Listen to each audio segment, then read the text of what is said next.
नमस्कार दोस्तों, आज हम बात करने जा रहे हैं एक ऐसे राजा की जो किसी के आगे नहीं झुका। उनका पूरा नाम महाराणा प्रताप सिंह। जन्म 9 मई 1540 कुंभलगढ़ राजस्थान।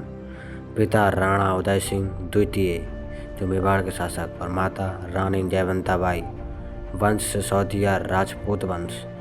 राणा उदय सिंह की मृत्यु के बाद दरबार के प्रमुखों ने प्रताप को मेवाड़ का राणा घोषित किया, जबकि उनके पिता जगमाल को उत्तराधिकारी बनाना चाहते थे। प्रताप का राज्याभिषेक गोकुंदा में हुआ। अकबर ने मेवाड़ को अपने अधीन करने के लिए कई बार प्रस्ताव भेजे, लेकिन राणा प्रताप ने उन्हें स्वीकार कर लिया। अकबर ने कूटनीति के माध्यम से मेवाड़ को झुकने का प्रयास किया। आमेर के राजा मानसिंह और बीकानेर का राय सिंह जैसे कई राजपूत राजा पहले ही अकबर की अधीनता स्वीकार कर चुके थे। प्रताप अकेले ऐसे राजा थे जिन्होंने मना कर दिया। मुगल सेना का नेतृत्व आमेर के राजा मानसिंह कर रहे थे। युद्ध में मेवाड़ की ओर से महाराणा प्रताप, उनके सेनापति जहला बिंदा और अफगान सेनापति हाकिम खान सूरी लड़े। युद्ध करीब 6 घंटे चला। युद्ध निर्णायक नहीं रहा, लेकिन मुगलों ने सामरिक रूप से लाभ पाया। प्रताप को युद्ध क्षेत्र छोड़ना पड़ा, लेकिन वो पकड़े नहीं गए। प्रताप के प्रिय घोड़े चेतक की मृत्यु इसी युद्ध में हो गई। प्रताप ने पहाड़ों और जंगलों में रहते हुए गुरिल्ला युद्ध अपनाया। उन्होंने कुछ समय तक चावंड को अपनी राजधानी बनाया और वहीं से अपना प्रशासन चलाया।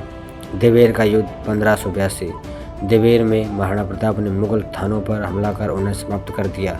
इसके बाद मुगलों की पकड़ मेवाड़ से काफ़ी हद तक समाप्त हो गई। उन्होंने कई दुर्ग और क्षेत्र पुनः जीत लिए। उदयपुर, कोल्यारी, गोकुंदा, बड़गांव, देवेर आदि। देवेर का युद्ध को महाराणा प्रताप की सबसे बड़ी सामरिक सफलता माना जाता है। उनके निजी जीवन और प्रशासन। राणा प्रताप अपने कठिन संघर्ष के बावजूद एक कुशल प्रशासन व्यवस्था कायम रखी। चावंड को उन्होंने अपनी राजधानी बनाया और वहां से न्याय और व्यवस्था का संचालन किया। उन्होंने किसानों, सैनिकों और प्रजा के कल्याण के लिए कार्य किए। उनकी मृत्यु 19 जनवरी 1597 को चावंड में हो गई।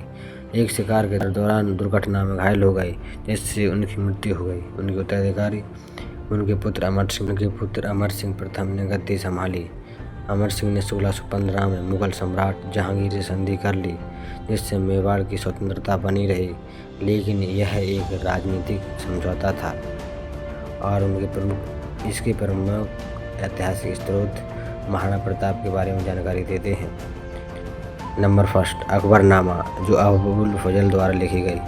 मुक्तब उत वारिक, ये बदायूं द्वारा लिखी गई। वीर विनोद, महाराणा के दरबारी कवि से स्वर्गाथा। ब्रिटिशकालीन गजेटियर और इतिहासकारों की रचनाएं हैं, जिसमें बताया गया है हल्दीघाटी युद्ध में अकबर स्वयं उपस्थित नहीं था। यह सत्य है। यह युद्ध निर्णायक नहीं था। महाराणा प्रताप कभी अकबर के आगे नहीं झुके और उन्होंने नहीं उसकी अधीनता स्वीकार की। देवेर का युद्ध प्रताप की बड़ी जीत थी। प्रताप ने अपनी राजधानी चावंड को बनाई थी। चेतक की कहानी ऐतिहासिक है। दोस्तों, अगर वीडियो पसंद आया हो तो लाइक करें, शेयर करें और कमेंट करें और चैनल को सब्सक्राइब